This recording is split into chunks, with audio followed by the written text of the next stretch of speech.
ಆತ್ಮೀಯ ವಿದ್ಯಾರ್ಥಿಗಳೇ, ಆಗಸ್ಟ್ ಕೋಮ್ಟರ ಎರಡನೆಯ ವಿಚಾರವಾಗಿರುವಂತಹ 3 ಹಂತಗಳ ನಿಯಮ ಅಥವಾ ಸೂತ್ರದ ಕುರಿತು ಚರ್ಚಿಸ್ತಾ ಇದ್ದೀವಿ. ಈ ಮೊದಲಿನ ಅವಧಿಯಲ್ಲಿ 3 ಹಂತಗಳ ನಿಯಮ ಎಂದರೇನು, ಆಗಸ್ಟ್ ಕೋಮ್ಟರು ಈ ಸಿದ್ಧಾಂತವನ್ನು ನೀಡಬೇಕಾದರೆ ಅವರ ಮೇಲೆ ಪ್ರಭಾವ ಬೀರಿದವರು ಯಾರು ಮತ್ತು ಮಾನವನ ಬೌದ್ಧಿಕ ವಿಕಾಸದಲ್ಲಿನ 3 ಹಂತಗಳು ಕುರಿತು ಚರ್ಚಿಸಿದ್ದೇವೆ. ಅದು ಬಾಲ್ಯಾವಸ್ಥೆ, ತಾರುಣ್ಯಾವಸ್ಥೆ ಮತ್ತು ಪ್ರೌಢಾವಸ್ಥೆ ಎಂದು ಆ 3 ಬೌದ್ಧಿಕ ವಿಕಾಸದ ಹಂತಕ್ಕೂ ಮತ್ತು ಸಾಮಾಜಿಕ ವಿಕಾಸಕ್ಕೂ ಇರುವ ಸಹಸಂಬಂಧವನ್ನು ಈ ಸಿದ್ಧಾಂತದಲ್ಲಿ ಆಗಸ್ಟ್ ಕೋಮ್ಟರು ವಿವರಿಸುವಂಥ ಒಂದು ಪ್ರಯತ್ನವನ್ನು ಮಾಡಿದ್ದಾರೆ. ಇವತ್ತಿನ ದಿನ ಸಾಮಾಜಿಕ ವಿಕಾಸದಲ್ಲಿನ 3 ಹಂತಗಳ ಕುರಿತು ಚರ್ಚಿಸೋಣ. Dear students, we are discussing about the August Comte's thoughts. So already we discussed the first thought, positivism and the classification of science. The second concept thought is law of 3 stages. In previous class we already know what is the law of 3 stages, who influenced the Auguste Comte to give this theory, and the evolution in human think, the different 3 stages in the evolution in human thinking: childhood, stage of youth and adulthood. How it is related to the evolution of society.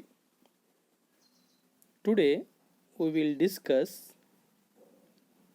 the 3 stages in the evolution of society according to Auguste Comte.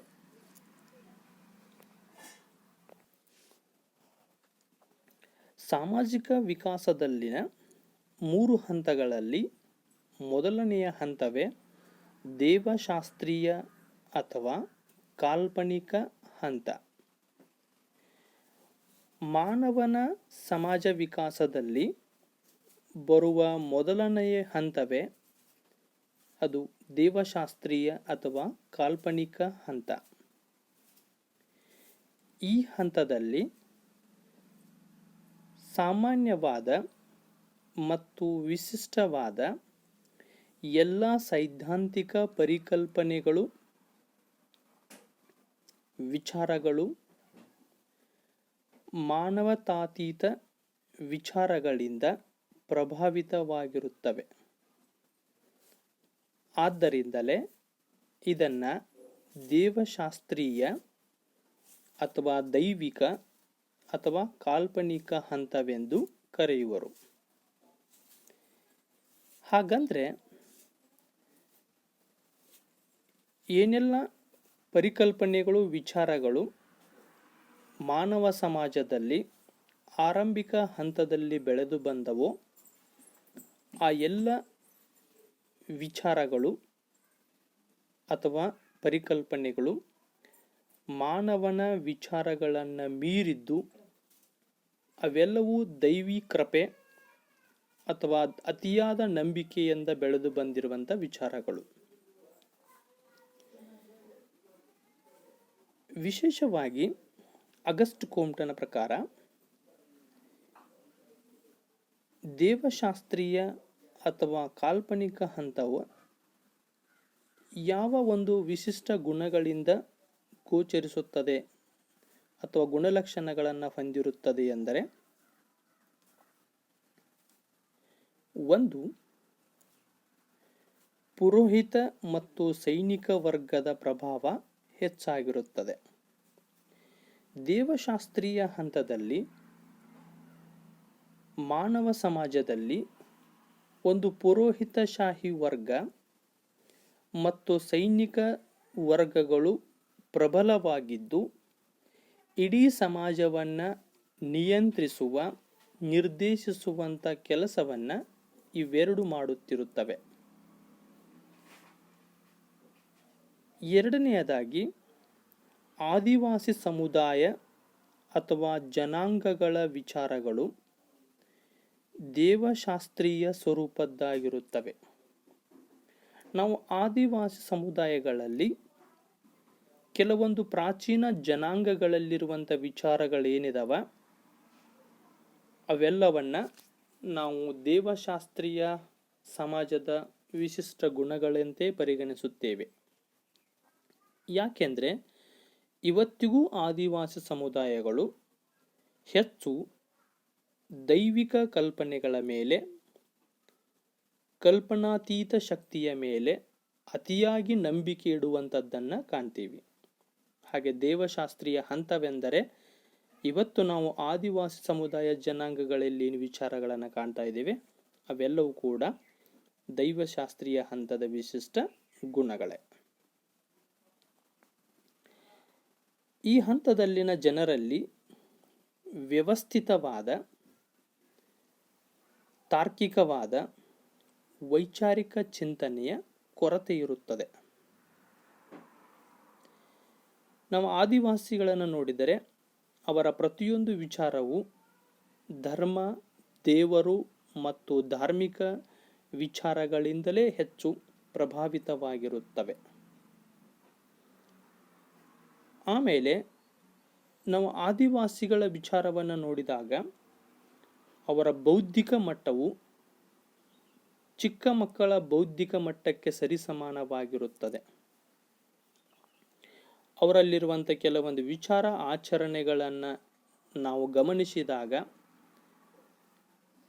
ನಮಗೆ ಅವರ ವಿಚಾರಗಳು ಅತ್ಯಂತ ಸರಳ ಮತ್ತು ಬೌದ್ಧಿಕ ಮಟ್ಟ ಇಲ್ಲದೇ ಇರುವಂಥದ್ದು ಗೋಚರಿಸುತ್ತದೆ.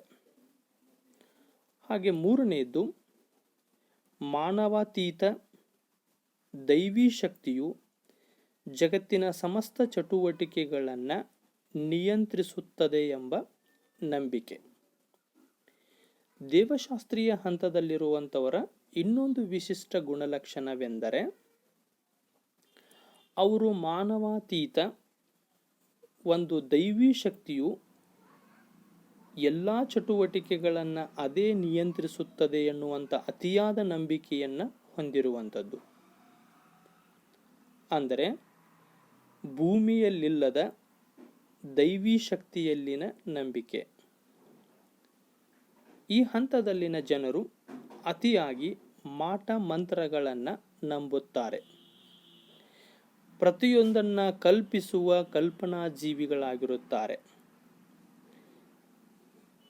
ಕಲ್ಪನೆಯನ್ನು ಬಿಟ್ಟು ಪ್ರಾಯೋಗಿಕವಾಗಿ ವಿಚಾರ ಮಾಡುವಂಥ ವಿಚಾರ ಶಕ್ತಿ ಇವರಲ್ಲಿ ಇಲ್ಲದೇ ಇರುವಂಥದ್ದನ್ನು ನಾವು ಕಾಣ್ತೀವಿ. ಅಂದರೆ ದೇವಶಾಸ್ತ್ರೀಯ ಅಥವಾ ಕಾಲ್ಪನಿಕ ಹಂತವು ಆ ಸಮಾಜದಲ್ಲಿನ ಜನರ ವೈಚಾರಿಕ ಮಟ್ಟವು ಅಥವಾ ಬೌದ್ಧಿಕ ಮಟ್ಟವು ಬಾಲ್ಯಾವಸ್ಥೆಯ ಬೌದ್ಧಿಕ ಮಟ್ಟಕ್ಕೆ ಸಮಾನವಾಗಿದ್ದು ಕೇವಲ ಕಲ್ಪನೆಗಳನ್ನು, ಊಹೆಗಳ ಮೂಲಕ ದೈವಿ ಶಕ್ತಿಯ ಮೇಲೆ ಅತಿಯಾದ ನಂಬಿಕೆಯನ್ನಿಡುವಂಥ ಸಮಾಜವಾಗಿರುತ್ತದೆ.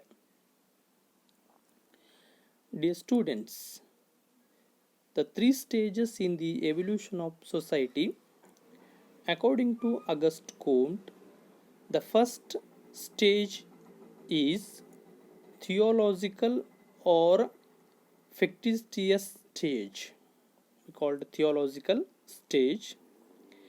It is the first stage of the evolution of human society.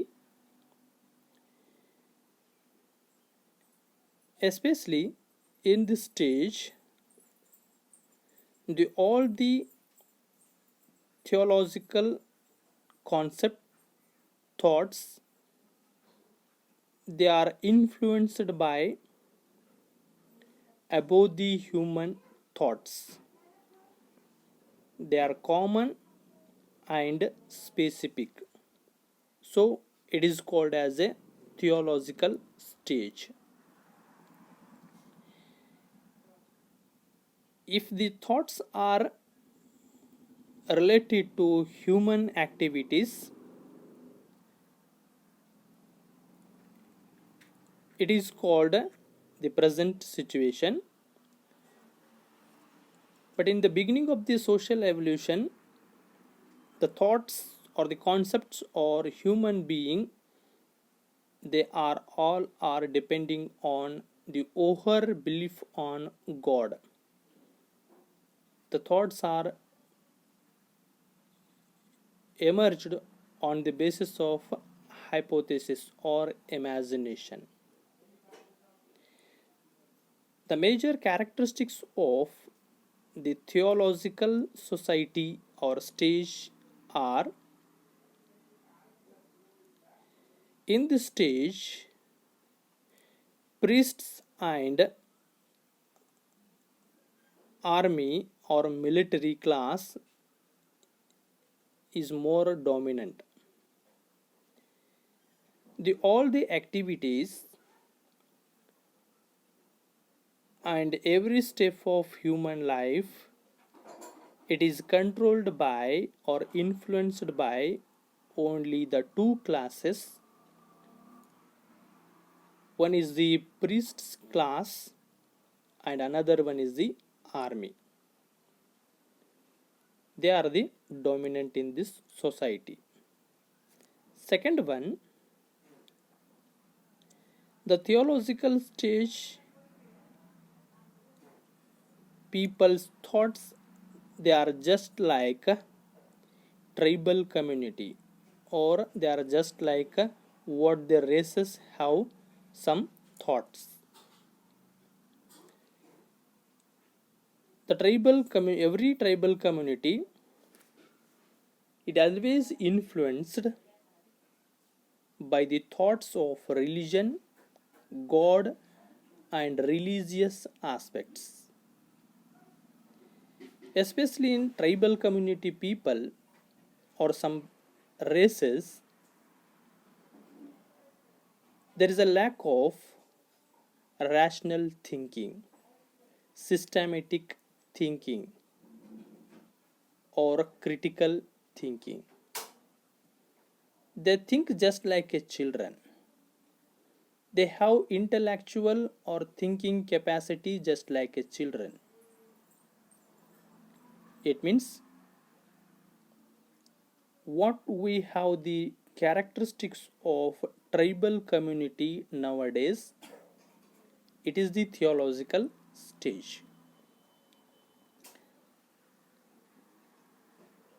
Third one, in this stage, the people believe that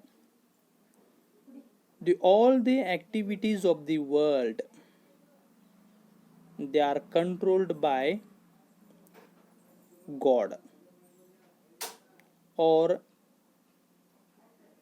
there is a superior power. There is a superior power is there above the man or human being. It always control us. Here, the lack of scientific knowledge among the people in the first stage, they have over belief on God or supreme power. Especially in this stage, people, they believe mantra tantras, and they are the always imagining people. They are not practical people, they are imagining people.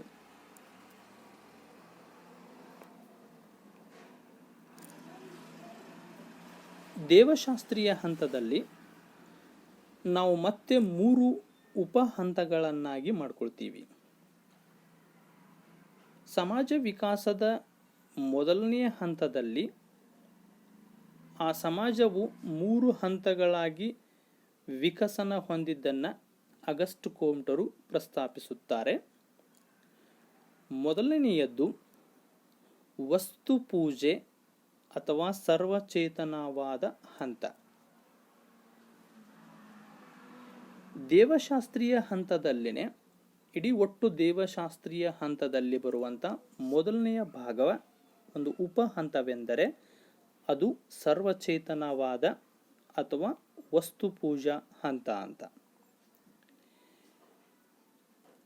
ಇದರ ಪ್ರಕಾರ ಪ್ರತಿಯೊಂದು ನಿರ್ಜೀವ ವಸ್ತುವಿನಲ್ಲಿ ಒಂದೊಂದು ದೇವರು, ದೇವತೆ ಅಥವಾ ಚೇತನ ನೆಲೆಗೊಂಡಿರುತ್ತದೆ ಎಂಬುದು ಜನರ ಒಂದು ನಂಬಿಕೆ. ಹಾಗಾಗಿನೇ ದೇವಶಾಸ್ತ್ರೀಯ ಹಂತದಲ್ಲಿ ಬರುವ ಈ ಮೊದಲನೆಯ ಹಂತದಲ್ಲಿ ಜನ ಪ್ರತಿಯೊಂದು ವಸ್ತುವನ್ನು ಪೂಜಿಸುವ, ಆರಾಧಿಸುವ, ಅದನ್ನು ನಂಬುವ, ಆ ವಸ್ತುವಿನಲ್ಲಿ ದೇವರ ಸ್ವರೂಪವನ್ನು ಕಾಣುವಂಥ ವಿಚಾರವಾದಿಗಳು. ಹಾಗಾಗಿ ಇದನ್ನು ನಾವು ವಸ್ತು ಪೂಜಾ ಹಂತ ಅಂತ ಕರಿತೀವಿ. ಪ್ರಾಚೀನ ಆದಿವಾಸಿಗಳನ್ನು ನೋಡಿದಾಗ ನಮಗೆ ಅರಿವಾಗುತ್ತದೆ, ಕಲ್ಲನ್ನು, ಮರವನ್ನು, ಸೂರ್ಯನನ್ನು, ನದಿಯನ್ನು, ಪ್ರತಿಯೊಂದು ವಸ್ತುವನ್ನು ಪೂಜಿಸುವಂಥದ್ದನ್ನು ನಾವು ಕಾಣ್ತೀವಿ. ಯಾಕೆಂದರೆ ಆಲ್ರೆಡಿ ಹೇಳಿದಂಗೆ ಅವರು ಕಲ್ಪನಾ ಜೀವಿಗಳು, ಅವೆಲ್ಲದರಲ್ಲಿ ಒಂದು ದೈವಿಕ ಶಕ್ತಿ ಇದೆ ಅನ್ನುವಂಥ ನಂಬಿಕೆನೇ ಅವರನ್ನು ನಿರ್ಜೀವ ವಸ್ತುವಿನಲ್ಲಿಯೂ ಕೂಡ ಒಂದು ದೈವಿ ಸ್ವರೂಪವನ್ನು ಅಥವಾ ದೇವರನ್ನು ಕಾಣುವಂಥ ಅತಿಯಾದ ನಂಬಿಕೆಯನ್ನು ನಾವು ಕಾಣ್ತೀವಿ. ಎರಡನೆಯ ಹಂತ, ಉಪಹಂತ, ಬಹು ದೇವತಾರಾಧನೆಯ ಹಂತ. ಮಾನವನ ಬೌದ್ಧಿಕ ಬೆಳವಣಿಗೆಯೊಂದಿಗೆ ಆತನ ವಿಚಾರ ಮಾಡುವಂಥ ಪ್ರವೃತ್ತಿಗಳಲ್ಲಿಯೂ ಕೂಡ ಪರಿವರ್ತನೆ ಉಂಟಾಗ್ತದೆ.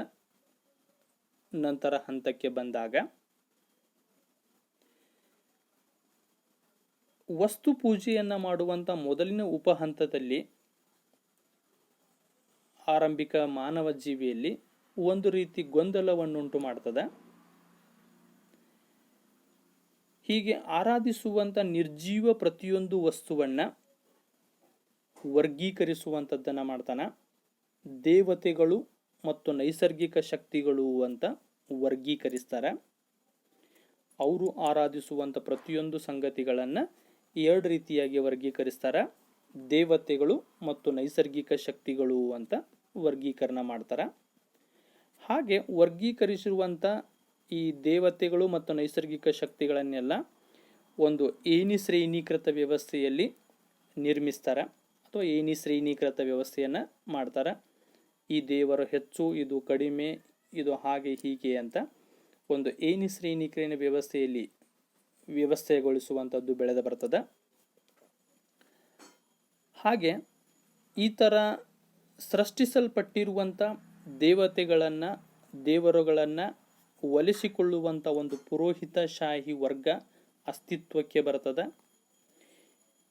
ಇವತ್ತು ನಾವು ಆಚರಿಸುವಂಥ, ಆರಾಧಿಸುವಂಥ ವೈವಿಧ್ಯಮಯವಾಗಿರುವಂಥ ದೇವರುಗಳು ಅಥವಾ ದೇವತೆಗಳೇನ ನಂಬಿಕೆ ಇದೆ, ಇದು ದೇವಶಾಸ್ತ್ರೀಯ ಹಂತದಿಂದಲೂ ಕೂಡ, ಆರಂಭಿಕ ಹಂತದಿಂದಲೂ ಕೂಡ ಬೆಳೆದು ಬಂದದ್ದನ್ನು ನಾವು ಕಾಣ್ತೀವಿ.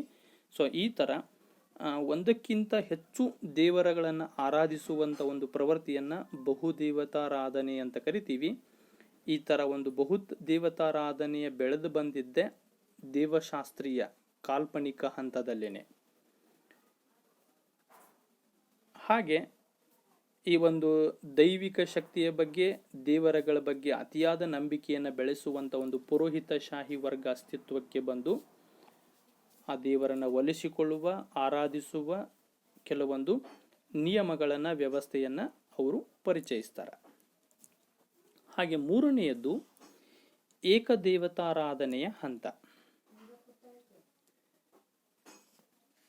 ಇದು ಒಂದು ಮಾನವಾತೀತ, ನಿಸರ್ಗಾತೀತ ಶಕ್ತಿಯಲ್ಲಿನ ಅತಿಯಾದ ನಂಬಿಕೆಯನ್ನು ಇಟ್ಟುಕೊಂಡಿರುವಂಥದ್ದೇ ಏಕದೇವತಾರಾಧನೆ. ಹಲವಾರು ದೇವರುಗಳ ಮೇಲೆ ಅತಿಯಾದ ನಂಬಿಕೆಯನ್ನು ಇಟ್ಟುಕೊಂಡಿರುವಂಥದ್ದು ಬಹುದೇವತಾರಾಧನೆ. ಒಂದೇ ಒಂದು ಮಾನವಾತೀತ ಅಥವಾ ನಿಸರ್ಗಾತೀತ ಶಕ್ತಿಯ ಮೇಲೆ ನಂಬಿಕೆಯನ್ನಿಟ್ಟುಕೊಂಡಿರುವಂಥದ್ದು ಏಕದೇವತಾರಾಧನೆಯ ಹಂತ. ಇದು ಈ ಮೊದಲೆರಡು ಹಂತಗಳಿಗಿಂತ ಮುಂದುವರಿದ ಮತ್ತು ಪರಿಪಕ್ವವಾದ ವಿಚಾರಧಾರೆಯನ್ನಿಟ್ಟುಕೊಂಡಂಥ ಹಂತ. ಈ ಮೊದಲಿನ ಹಂತದಲ್ಲಿ ಹಲವಾರು ದೇವರುಗಳನ್ನು ಪೂಜಿಸುವಂಥ ಮಾನವನ ಬುದ್ಧಿಶಕ್ತಿ ನಂತರ ಮುಂದುವರೆದಾಗ ಒಂದು ಅಥವಾ ಏಕಮಾತ್ರ ಶಕ್ತಿ ಜಗತ್ತಿನ ಸಮಸ್ತ ಚಟುವಟಿಕೆಗಳನ್ನು ನಿರ್ದೇಶಿಸುತ್ತದೆ ಮತ್ತು ನಿಯಂತ್ರಿಸುತ್ತದೆ ಅನ್ನುವಂಥ ನಂಬಿಕೆಯನ್ನು ಬೆಳೆಸಿಕೊಳ್ತಾನೆ. ಸೊ ಈ ನಂಬಿಕೆಯಲ್ಲಾಗಿರುವಂಥ ಬದಲಾವಣೆಯೇ ಸಮಾಜದ ವಿಕಸನದಲ್ಲಿ ಬದಲಾವಣೆಯನ್ನು ತರ್ತದೆ. ಮಾನವನ ಬೌದ್ಧಿಕ ವಿಕಾಸದಲ್ಲಾಗಿರುವಂಥದ್ದೇ ಸಾಮಾಜಿಕ ವಿಕಸನಕ್ಕೆ ಕಾರಣ ಆಗ್ತದೆ. ಆಗಸ್ಟ್ ಕೋಮ್ಟನ ಪ್ರಕಾರ ದೇವಶಾಸ್ತ್ರೀಯ ಹಂತದಲ್ಲಿ ಮೊದಲು ಪೂರ್ವದಲ್ಲಿ ವಸ್ತು ಪೂಜೆಯನ್ನು ಒಳಪಟ್ಟಂಥ ಮಾನವನ ಬುದ್ಧಿಶಕ್ತಿ ಆ ಹಂತದ ಕೊನೆಯ ಹಂತಕ್ಕೆ ಬರೋದರೊಳಗೆ ಅವನು ಇಡೀ ಸಮಸ್ತ ಜಗತ್ತನ್ನು ನಿಯಂತ್ರಿಸುವ ನಿರ್ದೇಶಿಸುವ ಶಕ್ತಿ ಒಂದೇ ಅನ್ನುವಂಥ ವಿಚಾರಕ್ಕೆ ಬರ್ತಾನೆ. ಇದೇ ಅವನು ಮಾನವನ ಬುದ್ಧಿಶಕ್ತಿಯಲ್ಲಾಗಿರುವಂಥ ವಿಕಸನ ಅಥವಾ ಸಾಮಾಜಿಕ ವಿಕಸನ ಅಂತ August ಕೋಮ್ಟ್ ಕರೀತಾನೆ. Dear students, 3 sub-stages among the first stage mentioned by Auguste Comte. The first stage is animism. In theological stage, the beginning of the society, the people believe on everything. They believe and started to worship God and goddess, fetishism in every inorganic things.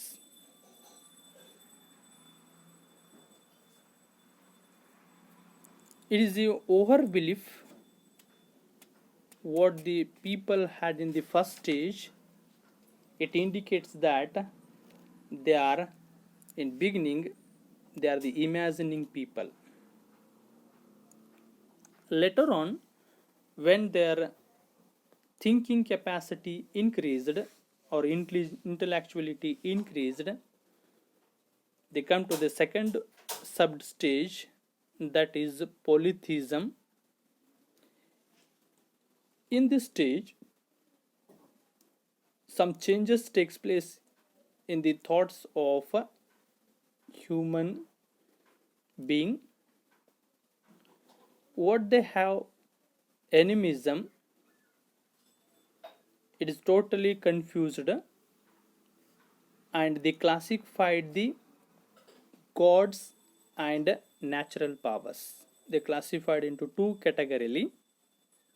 What they worship, the gods and natural powers, and they also arranged the god and natural powers in hierarchically.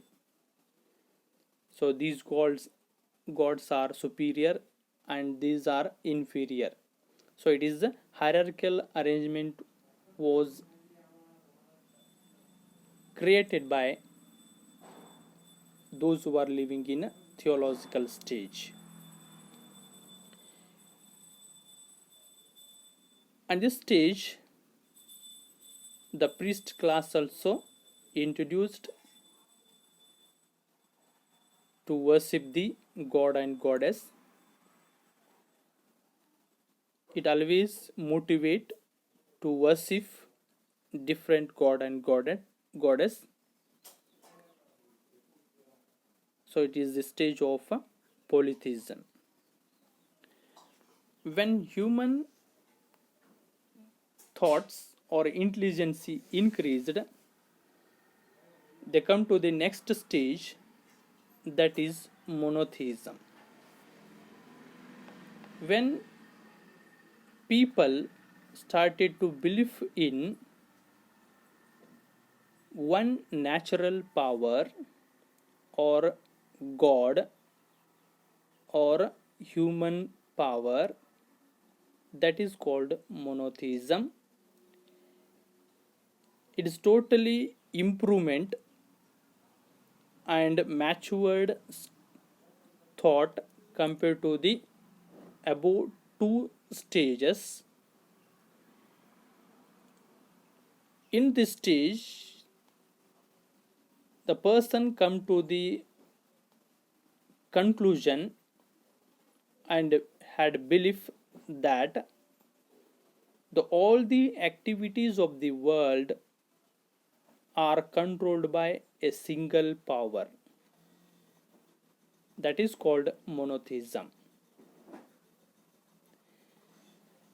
When he started monotheism, it indicates that there is an improvement in the human intellectuality, there is an improvement in the human thoughts.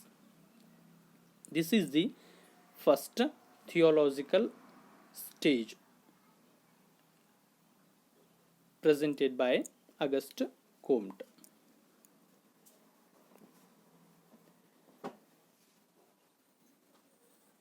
Dear students, the second stage, metaphysical stage or abstract stage, and scientific stage, we will discuss in next class. Thank you.